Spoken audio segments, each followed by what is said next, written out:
Today I'm doing my review of Gotham Knights, and I'm only going to be reviewing hard difficulty because I didn't do any of the other difficulties, not fucking with the other difficulties, hard only. So my review is from the perspective of only playing hard. Now, this game does have 30 FPS, so I want to start by saying I'm going to say that I am completely fine with the graphics, but I'm not one of those people on PC that not I'm not talking about all PC players, but PC is the one that really gives you the opportunity to tweak with those settings. So if you're one of those players that is really concerned with going through a dozen different options to optimize the graphics on every single game, even when they look good to begin with, you might have a different opinion and you might want to look for somebody else's opinion on this matter. But if you're not one of those people, the graphics look great. In combat, there's no frame rate drop for me. I am on an Xbox Series X. Let me state what I am on. As far as I see when I play the game, graphics are good, combat is fluent, I have no frame rate loss or drop, so I am completely fine with that. Now, another big thing to note on Gotham Knights is, unlike Asylum, the counter system is gone. Now, if you're like me, and I know a lot of people are on this issue, you loved the counter system. I am disappointed not to see the counter system in this game. Out of everything that I don't like about the game, and there is very little, it's the combat, it's the counter system. That I would have liked to see remain in the game. Now, the dodge and how you slow down time a little bit on that enemy when you get the perfect dodge, it's playable. I like it. Like, it's a fine substitute. And I say fine like that because, yes, I would prefer the counter system. But the system that is in place is enjoyable to play and it is playable. It actually makes the game harder, and I do like that. The counter system was very easy to just sit in the middle of 10 dudes. For Gotham Knights, you have to evade a lot more. You're going to have harder battles. So if you like the challenge, you're going to love that about Gotham Knights playing on hard. Like, it's still winnable on every single battle, but yeah, you're going to have to run around sometimes, be frantic for your life, or you're going to have to do smoke bombs and then go back and stealth attack and then do another smoke bomb, do another stealth attack or two, and then finish off the last dudes that you can't assassinate. So personally, I love that. But at the same time, it was really fun to use the counter system in Asylum. So kind of torn on that, but I do enjoy playing the current system as is.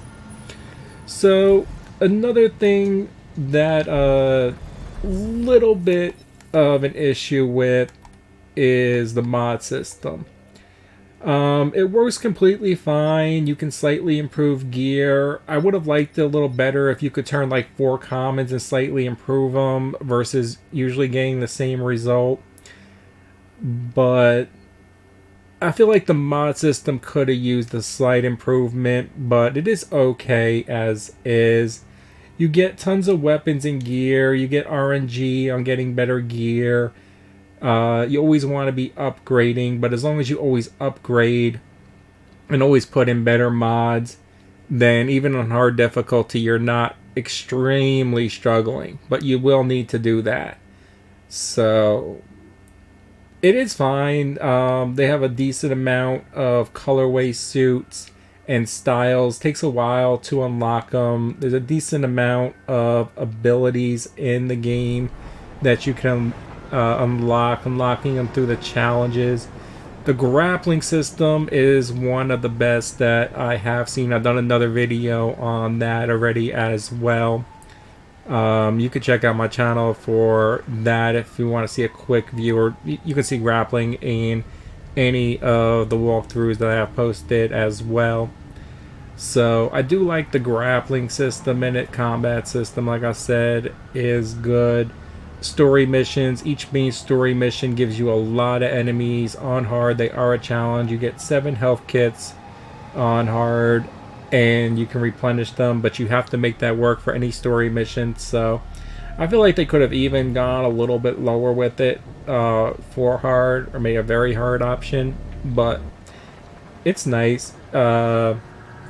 There is a lot that you can do in the game, especially if you're doing all the missions and side missions. I haven't even timed my exact playthrough right now. Probably at about 40 hours of gameplay because I started playing early. I've just been doing a lot of videos and testing stuff, so I haven't really cleared out that much of the game.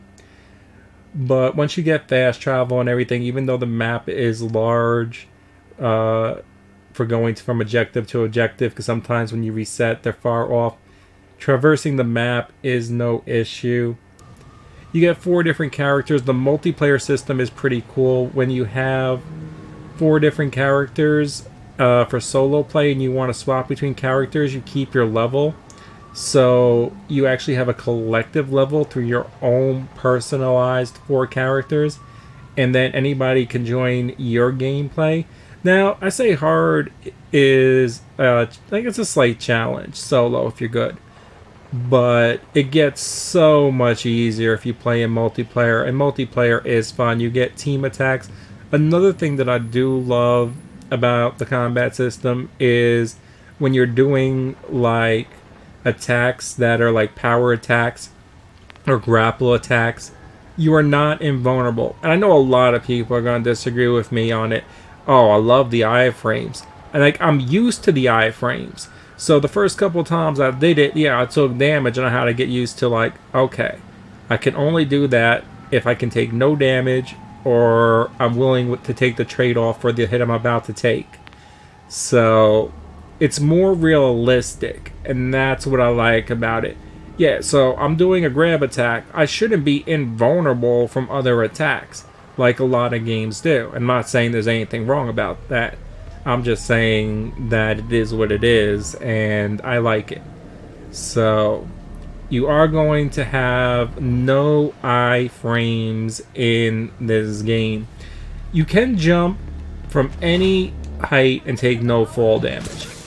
Now, that is because he grapples at the last second. So it's realistic in a sense, and I do like that for this game though, because this is a game with so many ridiculously high buildings that if you were to have fall damage, it would be annoying.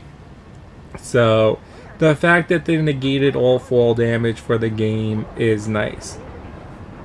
You get a bike to travel. You can travel very quickly through buildings. Very early in the game, Red Hood gets a mythical ability where he can do this. You get other mythical abilities as you progress. You have to inflict damage in order to get abilities. Your mythic abilities run off a cooldown timer. System as is, I like it. I mean, it works. You don't have to inflict too much damage to get your next ability up. So far in your harder fights, it does make it doable because you need some of those abilities, or you have to spend a really long time in the battle. And this is not a game that is designed to have very long drawn out battles, because you have so many encounters in the game and so many random encounters that you're probably going to want to do. So moving on to enemy variety, this game actually has a very nice system for the enemies. So they give you multiple mini bosses, then you get bosses, mini bosses, you get a lot of standard enemies, kind of like elite enemies. But the nicest thing, in my opinion, is they learn new attacks and abilities. So as you level up and as you progress, there are no weaker enemies. Basically, every enemy becomes stronger. So they might the weakest enemy will still be the weakest enemy, but it will slightly be stronger. So the strongest enemy becomes even stronger, and it can make the gameplay fun.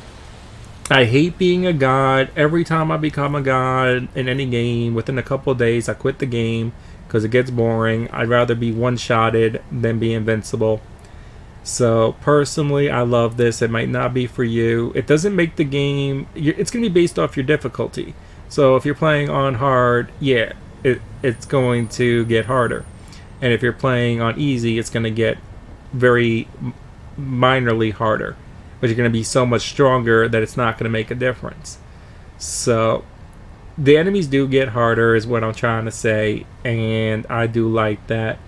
Overall, there's no bugs in the game. I've encountered none so far, so I can't say there is absolutely no bugs.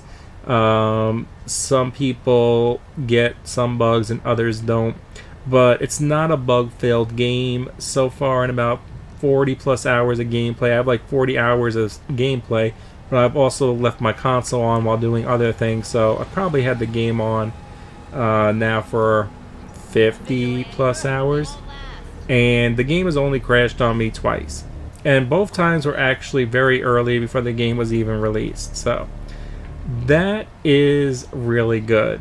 Like, 2 crashes is not bad at the start. So many games crash the first couple within the first couple patches a couple times, one time here, one time there. So sad to say, but that is actually very standard, and maybe like 10% of games that are released these days actually have no crashes whatsoever, no potential to dashboard the game. So I'm completely fine with 2 crashes in like 50 hours of gameplay.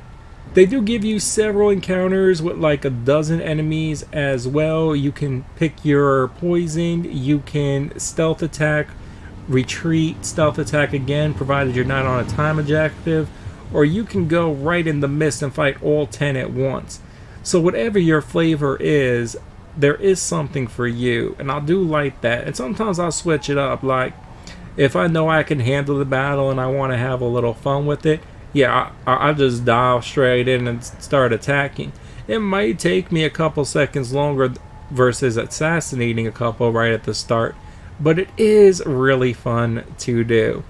I love just having to dodge and just, you know what? I love running around and just waiting for that next attack. But that is me. And you don't have to do it. You don't have to jump right in the middle in front of 10 dudes. You can run around a little bit, corner them, use abilities. It's all up to you how you play. But it does give you the ability to just sit in the mix with a bunch of enemies and really test your timing skills. Every character also has some timing ability as well. They get bonus damage for doing nice timing on their attacks, which is nice. Overall, I can't really say. I think I like it about equally to Asylum. I loved Asylum so much, but I haven't played it in a while.